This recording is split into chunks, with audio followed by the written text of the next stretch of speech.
Ok, parlons trading, mais cette fois comme un sport et non pas comme un métier. Parce qu'un métier, tu vas du lundi au vendredi, peut-être que tu prolonges le samedi, mais bref, c'est un métier, quand tu as terminé, tu n'y penses plus. Dites-moi si vous, en tant que trader, quand vous avez terminé votre session, vous y pensez plus. Parce que personnellement, c'est impossible. Même, je crois que même quand je dors, je peux rêver de graphique. Mais bref.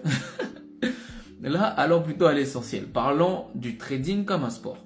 C'est-à-dire un basketteur ou un footballeur a ses jours d'entraînement, donc 2 à 3 entraînements par semaine, avec 1 voire 2 jours de match si on est gros professionnel et que ça arrive proche des finales. On peut avoir beaucoup plus de matchs dans la semaine.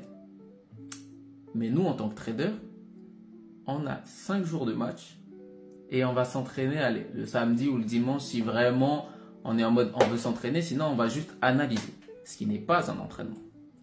Je vous explique ceci parce que j'ai intégré une nouvelle pièce à ma façon de trader. Je voulais avoir une vision parce qu'une fois qu'on est sur le footprint, on n'a que le prix et on n'a plus le temps. Donc j'ai intégré un graphique en temps.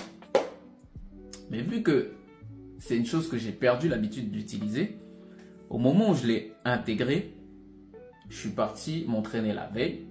En gros, c'est hier soir, pour faire simple. Et je l'ai fait pendant 1 heure. Aujourd'hui, j'arrive jour de match. Qu'est-ce que je fais? Je suis content, j'ai ma nouvelle vision. Je veux l'intégrer à toute ma façon de trader. Et je l'implante. Mais sauf que, sans même faire attention, et c'est que maintenant que j'ai terminé ma session que je le vois, j'ai focus au moins 60 à 70% de mon attention sur cette nouvelle pièce.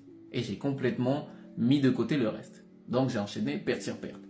Mais j'ai enchaîné perte sur perte tout en voyant le fait que je vais avoir tort, mais j'ai uniquement focus sur la nouvelle pièce.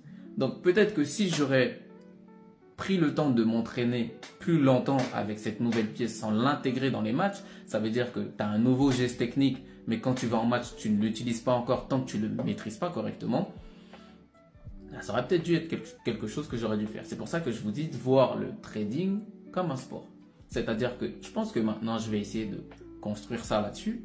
Mais une petite session d'entraînement avant ou après le match peut nous apporter certaines visions et certaines choses à modifier ou à mettre en place pour qu'une fois qu'on est en match, on agit comme ça. Parce que je pense que aucun d'entre nous n'a pu réussir on apprend une nouvelle méthode ou quelque chose de nouveau, à l'intégrer directement et à réussir à le mettre en place et à être en gain directement. En tout cas, si vous avez réussi, je vous envoie une big force comme d'hab. Vous connaissez déjà, je suis pas là pour lancer l'œil sur vous. Je vous envoie que de la force. Donc, sur ce, je pense, trader, tradeuse, conseil comme d'hab.